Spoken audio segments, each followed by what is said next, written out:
Assalamualaikum warahmatullahi wabarakatuh. Saya Vivin Arianti dengan NIM 001.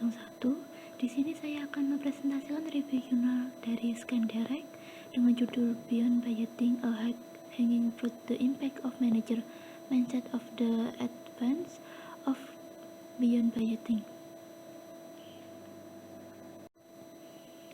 Latar belakang jurnal ini, Beyond Budgeting menurut Weber dan Lindner memiliki keuntungan besar dalam kondisi dinamis yang tinggi, terutama yang dihasilkan oleh distribusi sumber daya dengan cepat dengan bantuan pasar internal.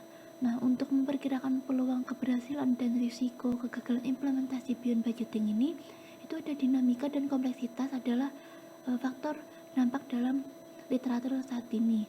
Sistem penganggaran itu perlu beradaptasi dengan tingkat dinamika dan kompleksitasnya, dan selalu ada pertukaran antara pencapaian dinamika dan pencapaian kompleksitas dalam sistem anggaran. Dan menurut Bocknes 2009 ini, implementasi Beyond Budgeting dalam praktiknya menunjukkan bahwa untuk bekerja dengan sukses dengan model ini diperlukan perubahan radikal dalam pikiran manajer dan staf. Konversi menuju Beyond Budgeting berarti penyelesaian jangka panjang dari filosofi manajemen. Bocknes berfokus pada menciptakan dan mendukung pola pikir baru dalam filosofi manajemen dan memberdayakan staf dengan melampaui anggarannya itu. Nah, dalam hal ini model lebih lanjut diadaptasi ke arah filosofi manajemen berkaitan dengan fungsi klasik pengendalian seperti perencanaan, regulasi, dan kontrol. Selanjutnya untuk pembahasan di sini ada 4. Yang pertama, masalah kontrol anggaran. Nah, dalam perluasan penggunaan anggaran ini, organisasi mulai menggunakan mekanisme atau anggaran yang sederhana dan berguna tidak hanya sebagai alat perencanaan, tetapi terutama untuk mengontrol dan mengevaluasi karyawan itu. Penganggaran dalam arti kontrol anggaran ini termasuk sistem kontrol dan evaluasi berdasarkan ramalan dan tujuan tetap untuk menjadi alat yang ampuh dalam organisasi tersebut. Pengendalian anggaran ini tuh adalah inti dari hampir setiap sistem pengendalian manajemen yang digunakan dalam organisasi, dan sebagian besar organisasi ini puas dengan sistemnya.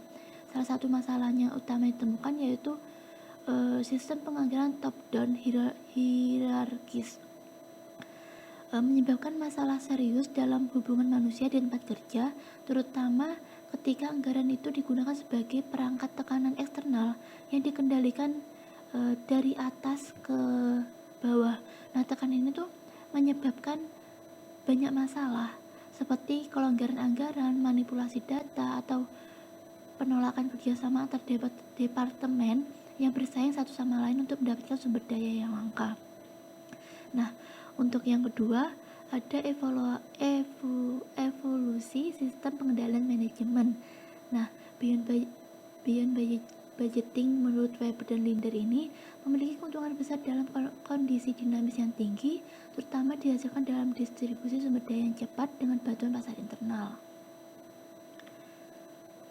Nah, Beyond Budgeting ini tuh faktor dampak dasar dalam literatur ini, sistem penganggaran perlu beradaptasi dengan tingkat dinamika dan kompleksitasnya. Selalu ada pertukaran antara pencapaian dinamika dan pencapaian kompleksitas dalam sistem anggaran. Jadi sistem anggaran itu dapat mengatasi kebutuhan yang dinamis. Untuk yang ketiga itu ada keadilan dan kepercayaan organisasi. Untuk membangun kepercayaan oleh sistem pengendalian manajemen, prosedur ini pengendalian manajemen atau misalnya evaluasi kerja. Nah, pemberlakuan prosedur tersebut itu oleh atasan harus dianggap adil. Dalam konteks istilah keadilan organisasi ini menggambarkan sejauh mana karyawan menganggap hubungan kerja mereka itu adil, supaya karyawan tunduk pada keputusan terkait pekerjaan setiap hari. Nah, keputusan ini tuh berdampak kuat pada situasi ekonomi dan sosioemosional karyawan, dan oleh karena itu selalu dipertimbangkan dalam tinjauan kritis. Nah, jika suatu keputusan didasarkan pada prosedur yang adil dan pemberlakuan prosedur ini secara adil, karyawan ini kemungkinan akan menerima keputusan meskipun hasilnya tidak menguntungkan bagi diri mereka sendiri. Dan hasil yang menguntungkan ini tuh mungkin tidak terima karena formasi yang diprovokasi menjadi tidak adil. Nah, pentingnya keadilan ini terutama dalam pengaturan anggaran dan alokasi sumber daya. Karyawan ini menerima lebih banyak sumber daya, hanya merasa puas jika proses alokasi dan penerapan adilnya ini, dan khususnya jika mereka dapat berpartisipasi jika proses alokasi dalam prosesnya itu, meskipun kontrol anggaran dimaksudkan untuk menggantikan kepercayaan melalui kontrol, dan telah ditunjukkan bahwa kepercayaan itu jauh lebih efisien dalam menjaga nilai-nilai organisasi dan perilaku yang benar. Dengan membangun kepercayaan melalui keadilan organisasi, tidak diperlukan permainan anggaran, manipulasi data, atau tindakan disfungsional lainnya. Nah, untuk yang keempat ini, partisipasi dalam proses pengambilan keputusan. Partisipasi memang memiliki efek yang kuat dan positif terhadap keadilan organisasi. Nah, karyawan ini yang diizinkan untuk menyuarakan pendapat mereka memang memiliki persepsi keadilan organisasi yang jauh lebih tinggi daripada mereka mendapatkan tujuan dan sumber daya mereka dalam bentuk anggaran top-down yang tidak dapat dinegosiasikan. Nah, karyawan ini merasakan tingkat keadilan organisasi yang tinggi, membangun kepercayaan yang ada pada gilirannya mengarah pada pengurangan senjangan anggaran itu. Jadi pengaruhnya itu partisipasi terhadap pengurangan perilaku disfungsional tampaknya dimoderasi oleh keadaan organisasi. Partisipasi tampaknya menjadi kunci penting untuk pengurangan perilaku disfungsional, tapi juga kemampuan manajer ini untuk membimbing dan mendukung karyawan mereka ada proses partisipasinya ini dan memberikan inspirasi melalui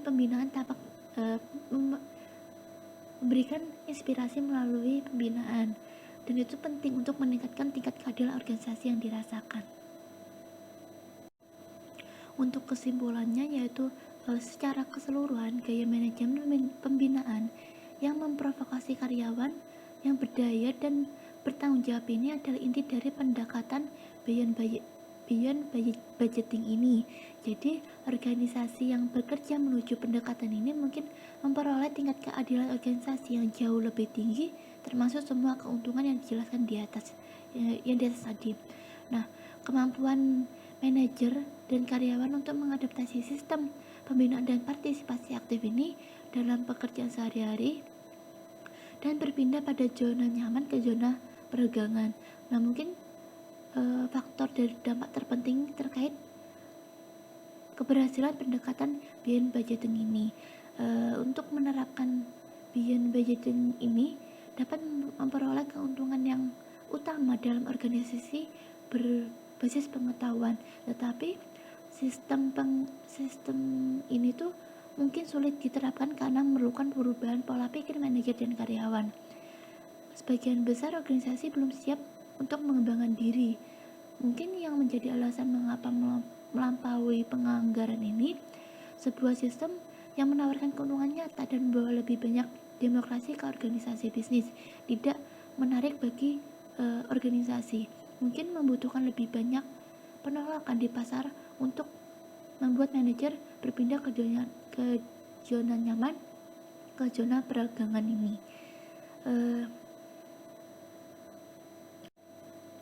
Sekian, kurang lebihnya mohon maaf. Assalamualaikum warahmatullahi wabarakatuh.